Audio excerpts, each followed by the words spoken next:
बिस्मिल्लाहिर्रहमानिर्रहीम। अस्सलाम वालेकुम दोस्तों, मैं हूं फ़हीम अब्बास और मैं आप सबको खुश आमदीद कहता हूं न्यूज़ कैफ़े में।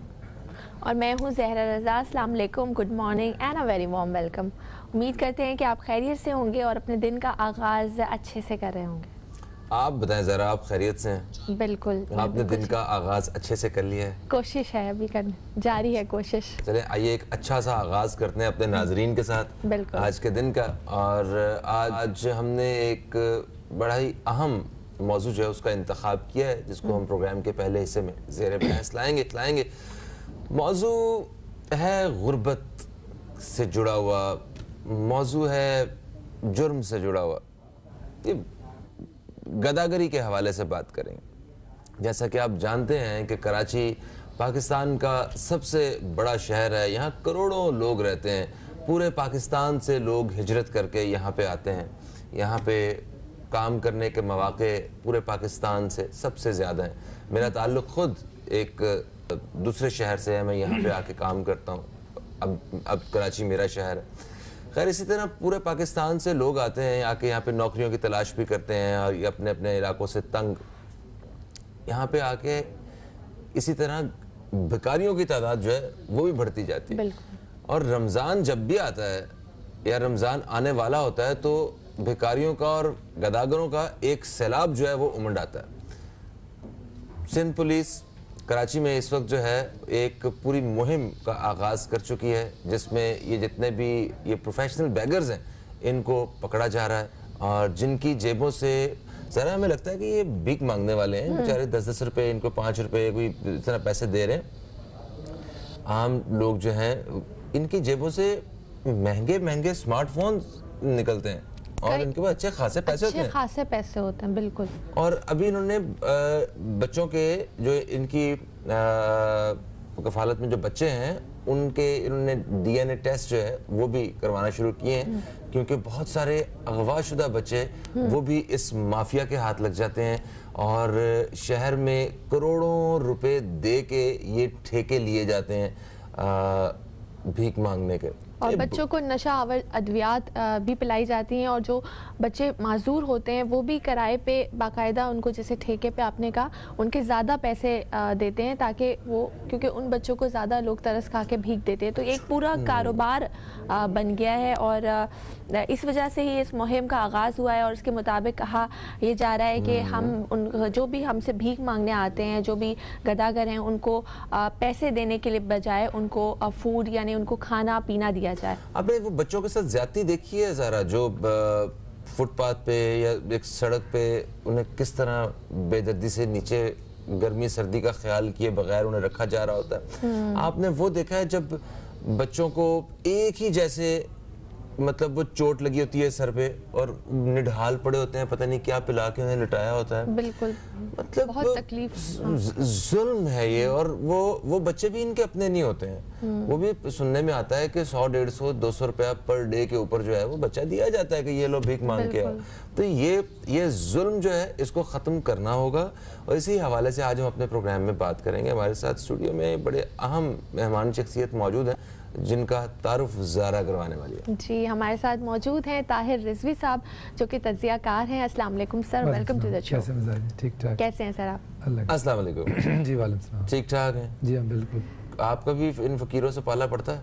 जाहिर है, बिल्कुल सबका ही पड़ता है। तो मैं भी इसी सिस्टम का हिस्सा हूँ तो मेरा भी पाला पड़ता है।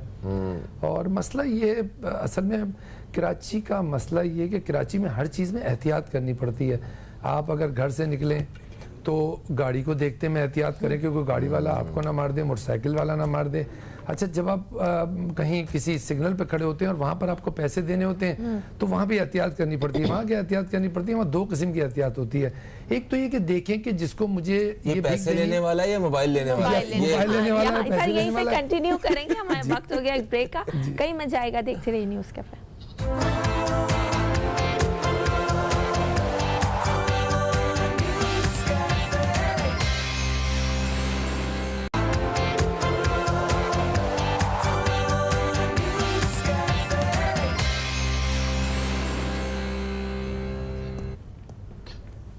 Welcome back after the break. आज हम बात कर रहे हैं शहर कायद में जो मुहिम चलाई जा रही है गदागिरी के ख़िलाफ़, उसको ख़त्म करने के हवाले से, उस हवाले से हम बात कर रहे हैं। ताहिर रिजवी साहब हमारे साथ मौजूद हैं जो कि तज्ज़ियाकार हैं। सर, कराची की अगर बात करें तो कराची एक बिज़नेस हब है और यहाँ पर हर जगह से लोग आते हैं काम के लिए, कारोबार के लिए।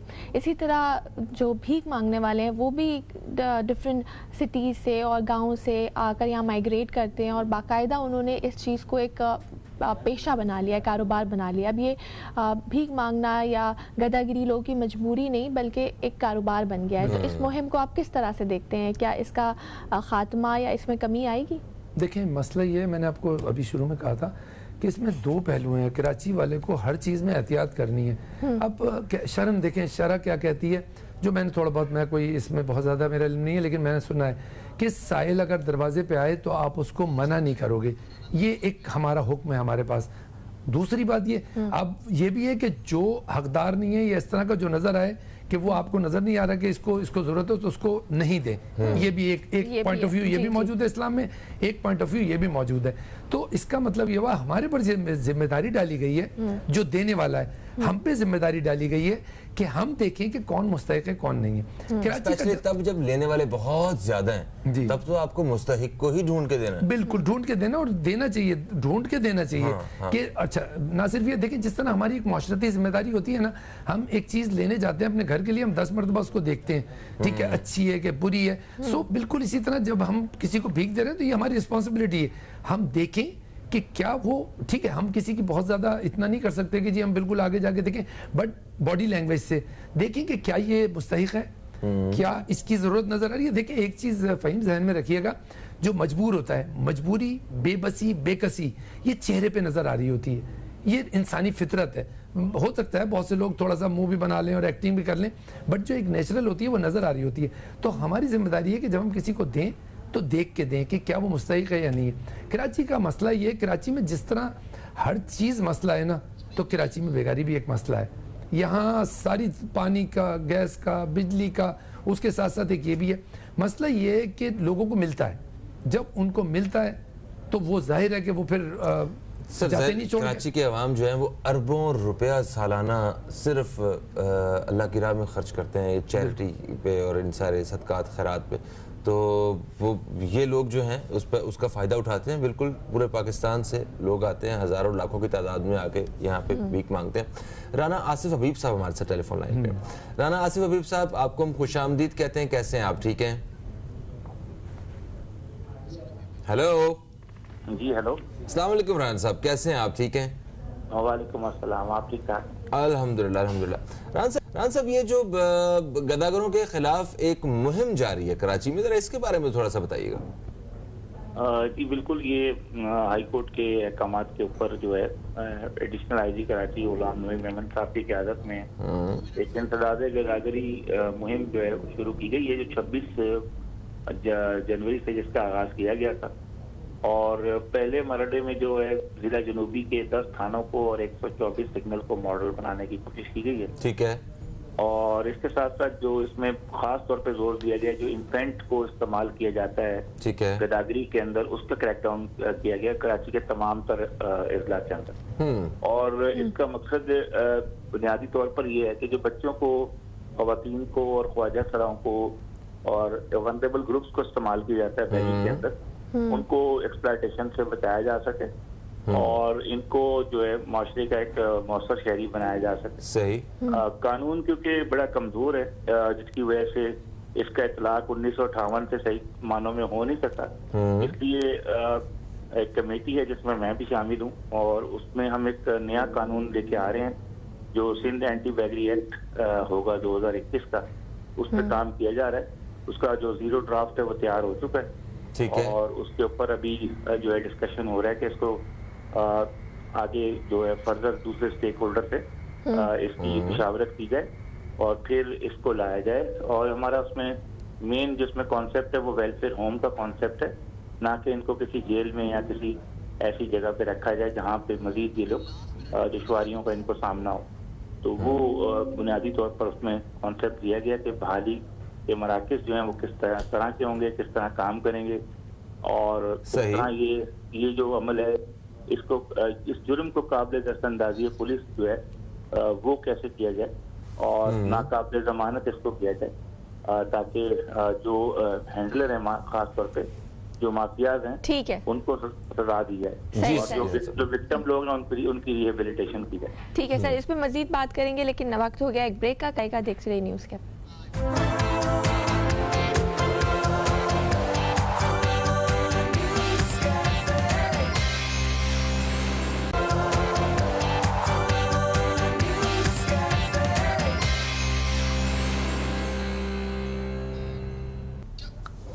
एक वक्फे के बाद आपको फिर से खुश आमदीद कहते हैं। मैं फ़हीम अब्बास, मेरे साथ नज़ारा रज़ा। स्टूडियो में हमारे साथ ताहिर रज़ील साहब मौजूद हैं और टेलीफोन लाइन पे हमारे साथ मौजूद हैं राना आसिफ हबीब साहब।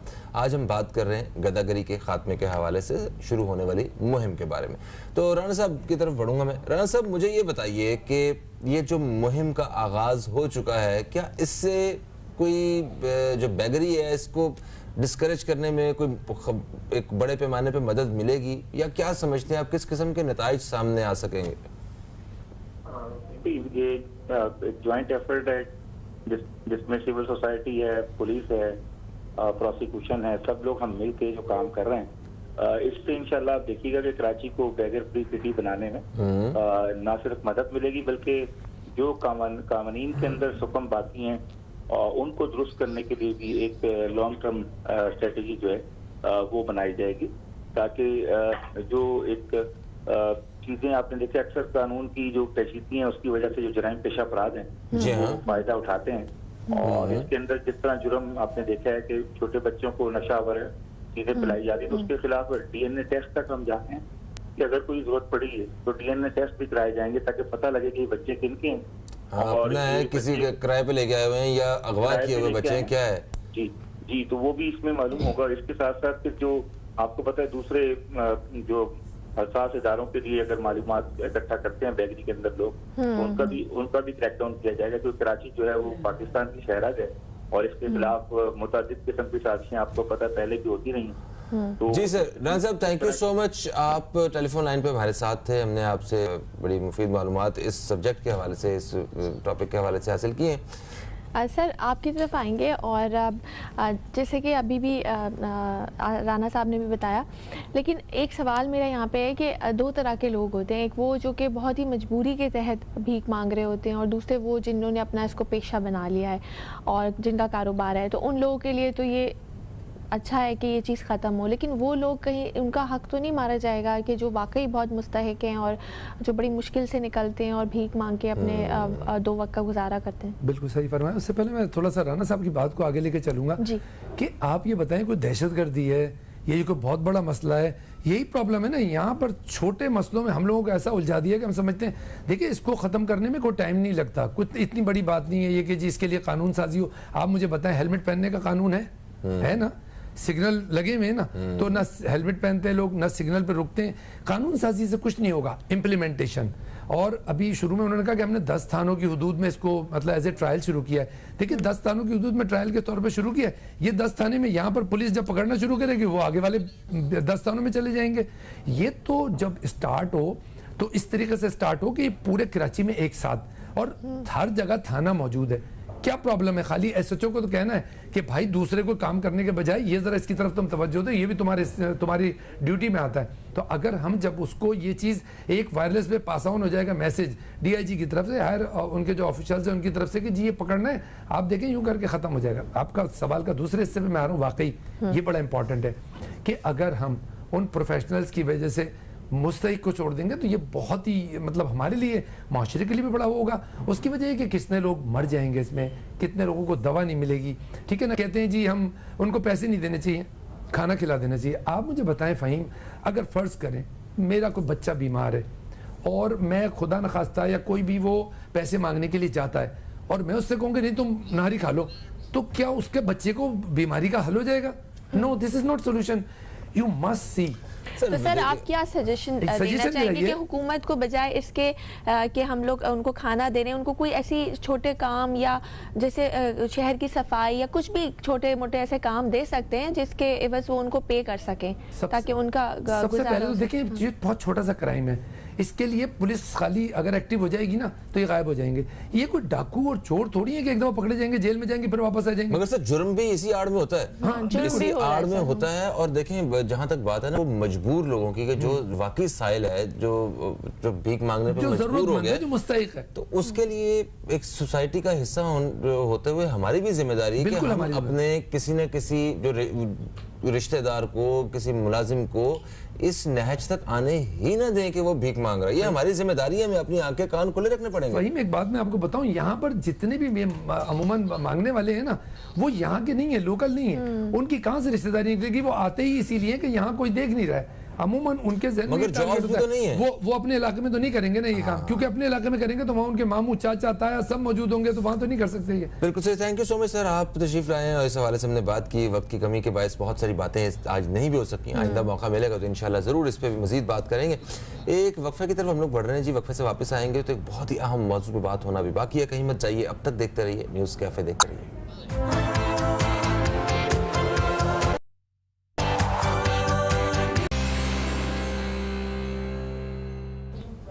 Welcome back. एक ब्रेक के बाद आपको न्यूज़ कैफ़े में फिर से खुशामदीद करते हैं। मैं हूं ज़हरा रज़ा और मेरे साथ मौजूद हैं फ़हीम अब्बास। और प्रोग्राम के इस दूसरे हिस्से में हम एक बहुत ही दर्दनाक पहलू के ऊपर बात करेंगे। कराची में एक और हवा की बेटी को इज्तिमाई ज़्यादती का निशाना बनाया गया है और ये कोई पहला मौका नहीं है। इस तरह के वाक़यात का होना अब मामूल बनता जा रहा है। आए दिन हम सुनते हैं कि मासूम फूल बेदर्दी से इस तरह से कुचल दिए जाते हैं कि हमारी जो है वो रूह कांप उठती है। और बहुत ही अफसोस के साथ कि अब हमारे बच्चे और बच्चियां अपने ही घरों में महफूज नहीं हैं, क्योंकि दरिंदगी इस नहज तक पहुंच गई है कि ये बच्चे और बच्चियां अपने ही करीबी जो रिश्तेदार होते हैं उनके ही हाथों हवस का निशाना बनती हैं। आखिर इसकी क्या वजह है? क्या हमारे मुल्क का कानून इतना वीक है? क्या ऐसे सफाक मुजरिमों को सज़ा नहीं मिलती? इसकी ये वजह है, या फिर कुछ माइंडसेट इस तरह का हो गया है, या एजुकेशन की कमी है, दीन से दूरी है? क्या वजह है जो ये रेट जो है वाक़यात जो है वो सामने आ रहे हैं? बहुत अलार्मिंग सिचुएशन है और इस पे हमें बात करने की ज़रूरत है। एग्जैक्टली ज़रा, कभी कभी ऐसा लगता है कि हमारा जो माशरा है वो बच्चियों की परवरिश के लिए बड़ा एक भयानक माशरा जो है ना वो बनता जा रहा है। और ये एक ऐसा सब्जेक्ट है, हमारे माशरे का एक ऐसा चेहरा है जिसको हम देखना भी नहीं चाहते हैं, तो हम इसे नज़रें नहीं चुरा सकते। हमारे लिए ये बड़ी तकलीफ़ का एक बायस है बहैसियत पाकिस्तानी शहरी, इस तरह के वाक़यात का यहाँ पे होना। हम यहाँ पे तकरीबन सारे ही लोग मुसलमान रहते हैं, कितनी बड़ी तादाद में मुसलमान रहते हैं, तो दीन इस्लाम की तालीमात कुछ और हैं, और जो इस तरह के वाक़यात सामने आ रहे हैं ये बड़ी तकलीफ दे बात है। इसी वाले से आज हम बात करने वाले हैं। हमारे साथ स्टूडियो में प्रोफेसर सलमान राजा साहब मौजूद हैं, जो कि इंसानी शऊर के हवाले से एक ख़ासी रिसर्च रखते हैं। आज हम इनसे इस बारे में जानेंगे। अस्सलाम वालेकुम जी, आपको खुशामदीद कहते हैं। वालेकुम अस्सलाम। कैसे हैं आप? अल्लाह का शुक्र है। सोसाइटी में इस तरह के वाक़यात को आप किस नज़र से देखते हैं? अपने ख्यालात का प्लीज़। भाई आपने सबसे पहले तो बिस्मिल्लाहिर्रहमानिर्रहीम, आपने बहुत अच्छी बात की इंट्रोडक्शन में ही कि एक तो हम इस्लाम के अलम बरदार बनते हैं और हमारे माशरे में इस तरह के वाक़यात हो रहे हैं, ये हमारे लिए बहुत फ़िक्र अंगेज़ मुकाम है। दूसरी बात ये कि ज़हरा ने भी बिल्कुल सही बात बोली कि एजुकेशन की कमी है, कानून साजी की कमी है, हमें इसकी रूट कॉज एड्रेस नहीं हो रही। हमें ये पहले पॉइंट आउट करना है कि इस चीज़ की वजह क्या है। इसमें दूसरी कोई राय नहीं है कि ये इस किस्म के जो वाक़यात हैं वो शदीद काबिल मज़म्मत हैं।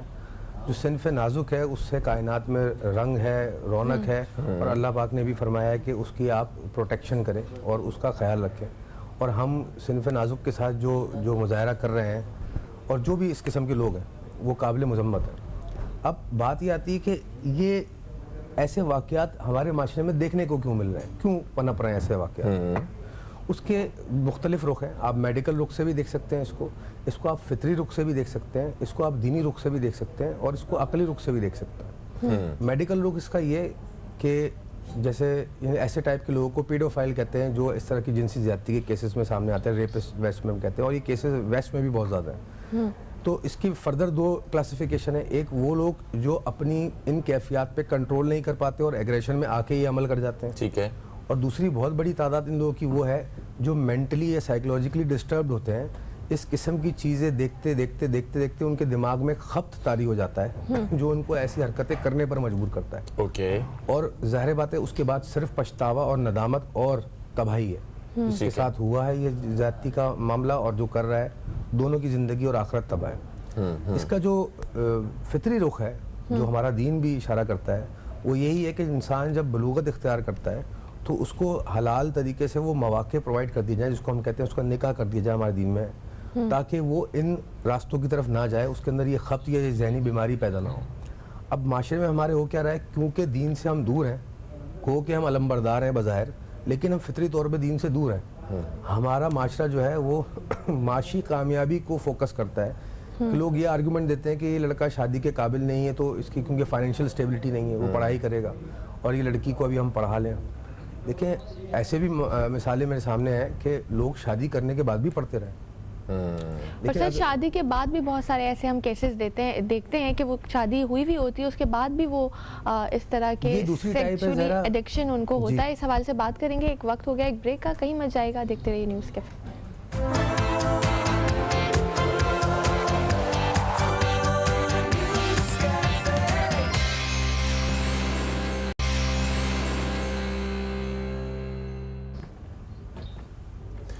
एक वक्फे के बाद आपको फिर से खुशामदीद कहते हैं। आज हम स्टूडियो में बात कर रहे हैं हवा की बेटी के साथ जिनसी ज्यादती के बढ़ते हुए वाक़यात के हवाले से। हमारे साथ स्टूडियो में मौजूद हैं जनाब प्रोफेसर सलमान राजा साहब। प्रोफेसर साहब, आप वक्फे से पहले बता रहे थे मुख्तलिफ पहलू इस तरह के वाक़यात के पस पर्दा जो होते हैं, इसकी असल रीज़न क्या है? ये सिर्फ पाकिस्तान का मसला, मतलब पूरी दुनिया में इंसान बसते हैं, बहुत से ममालिक ऐसे हैं जहाँ बिल्कुल कोई ऐसा वाक़या आते ही नहीं, शादो नज़र कोई केस आता होगा।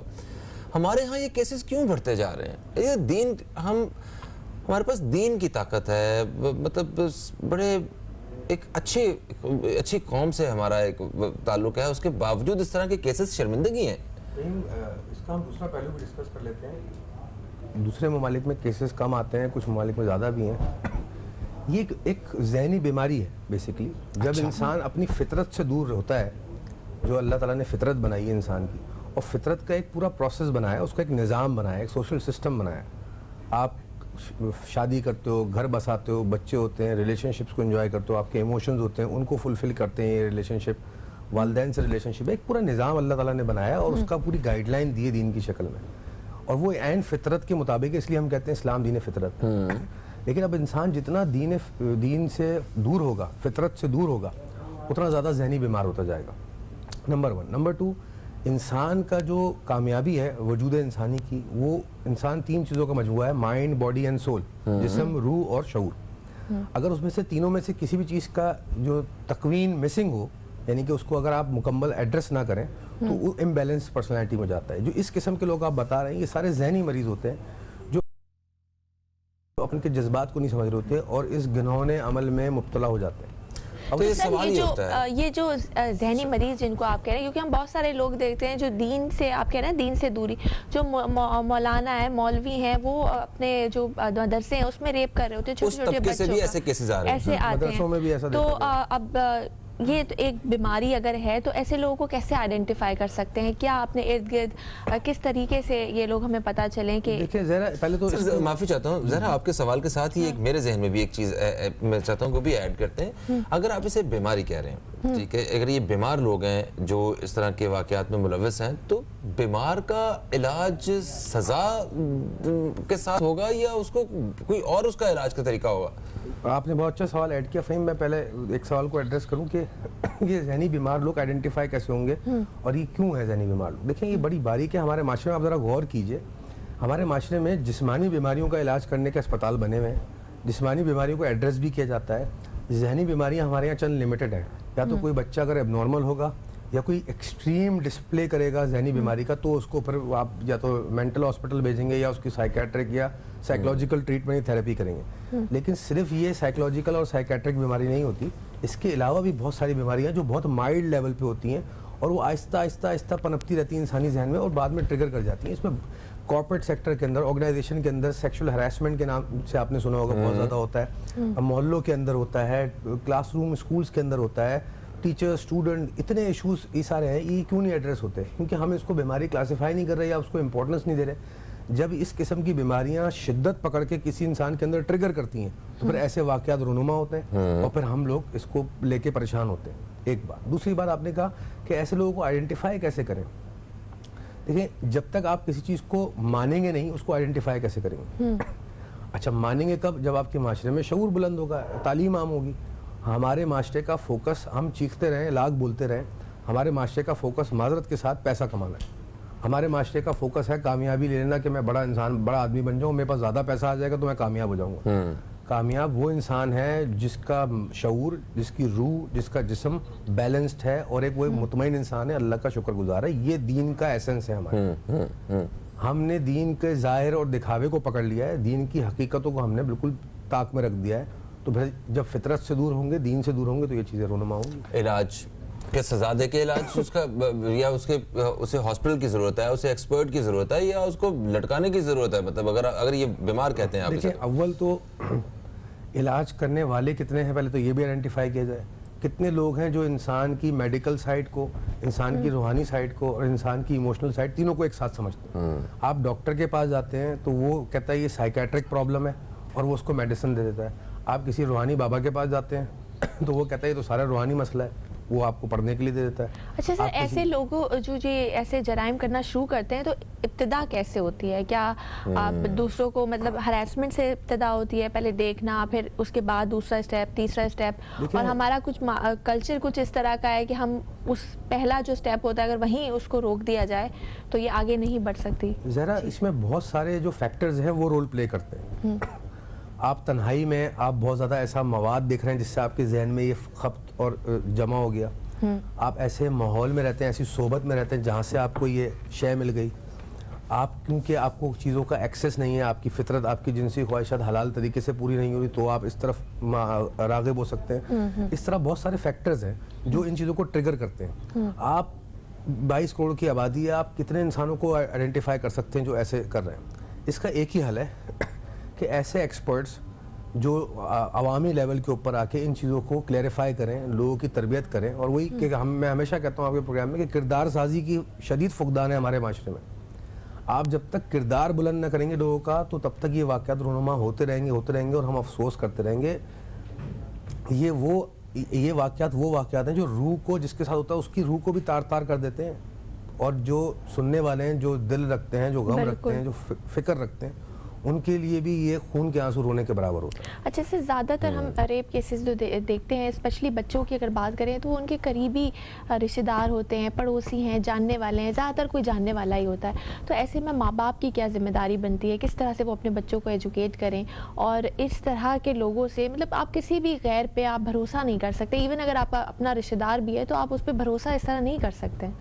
देखिए, आपने बहुत खूबसूरत बात कही। फिर मैं इसको दीनी रुख से ही समझाऊंगा, क्योंकि हमारे माशरे में लोग, जो हमारा दीन इस्लाम है, उससे ज़्यादा चीज़ों को समझने में आसानी उनको हो जाती है।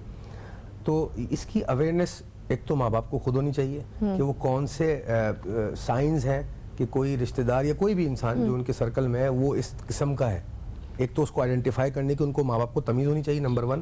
दूसरा, अपने बच्चे को भी बिठाकर इन चीज़ की अवेयरनेस दी जाए। अब जाके पिछले चंद सालों में ये चीज़ कॉमन हुई है कि हम अवेयरनेस दे रहे हैं, लेकिन अभी भी हमारे माशरे में एक टैबू है, एक मुअम्मा है कि जी हम बच्चों को बिठा के इस किस्म की तरबियत नहीं दे सकते। और अगर कोर्सेज में भी डाली जाती है इस किस्म की चीज़ तो एक तबका उठ के उस पर शोर मचाता है। नहीं, हमें अपने शऊर को खोलना पड़ेगा, हमें एक कदम आगे बढ़ाना पड़ेगा और दीन इस्लाम को के दायरे में रहते हुए हमें समझना पड़ेगा कि हम जितने ज़्यादा इंसान को इल्म देंगे, शऊर देंगे, उसकी शख्सियत भी बुलंद होगी और वो इन चीज़ों से बच भी सकता है। यानी कि डिफरेंट सेक्टर्स के जो लीडर्स हैं, जो कायदीन हैं, उनको सामने आके इस एक पेज पे अपने आप को रख के इसके ऊपर काम करने की ज़रूरत है। फिर एक वक्फा है, वक्फे के बाद आते हैं तो इस पर मजीद बात करते हैं। दोस्तों कहीं मत जाइए, अब तक देखते रहिए न्यूज़ कैफ़े, देखते रहिए। एक छोटे से वक्फे के बाद आपसे दोबारा मुलाकात हो रही है।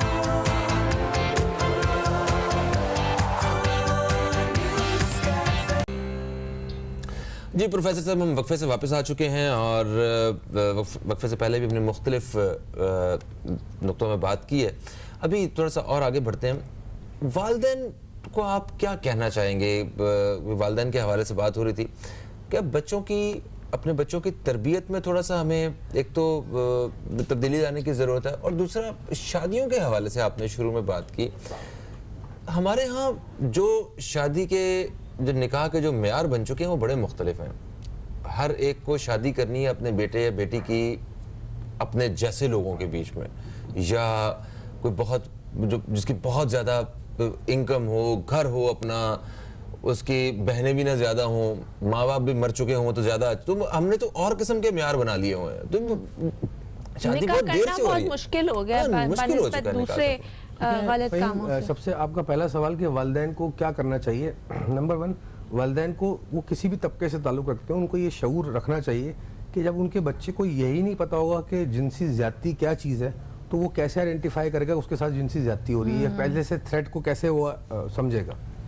तो उसके लिए इल्म जानकारी ज़रूरी है। तो आप उनको सिखाएं, समझाएं बैठा के, इससे पहले कि आपके बच्चे को किसी बाहर या गलत ज़राए से ये चीज़ें पता चलें और गलत रुख पे पता चलें, आप सही और समझदारी के रुख पर और दीनी रुख पर बैठ के उसको काउंसलिंग करें।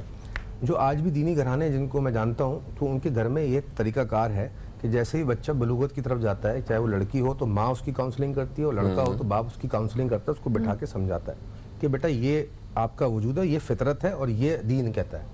ये सिंपल, बड़ी सिंपल है, और ये आपकी हद है जी। और इस हद को कोई क्रॉस करे तो आप गलत रुख पे जा रहे हो और आप इस पे प्रोटेस्ट करो।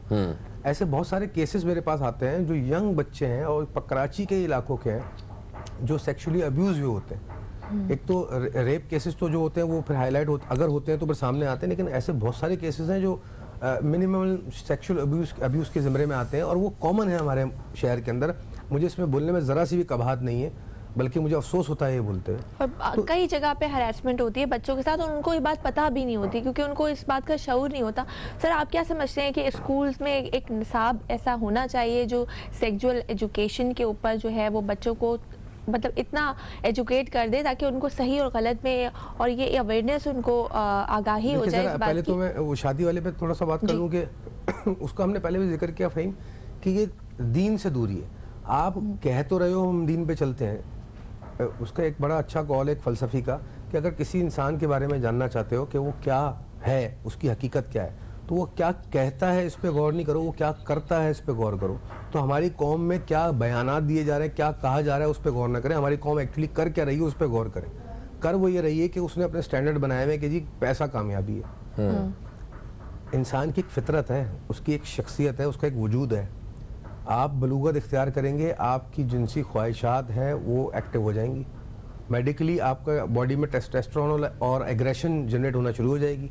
अगर आप उसको एड्रेस नहीं करेंगे जायज़ और हलाल तरीके से, जिसका तरीका भी दीन ने बताया है, तो फिर ये केसेस सामने आना इनएविटेबल है, आप उसको नहीं रोक सकते। सही। सर, वक्फा है, वक्फे के बाद आते हैं तो मजीद बात करते हैं। दोस्तों कहीं मत जाइए, अब तक देखते रहिए न्यूज़ कैफे, देखते रहिए।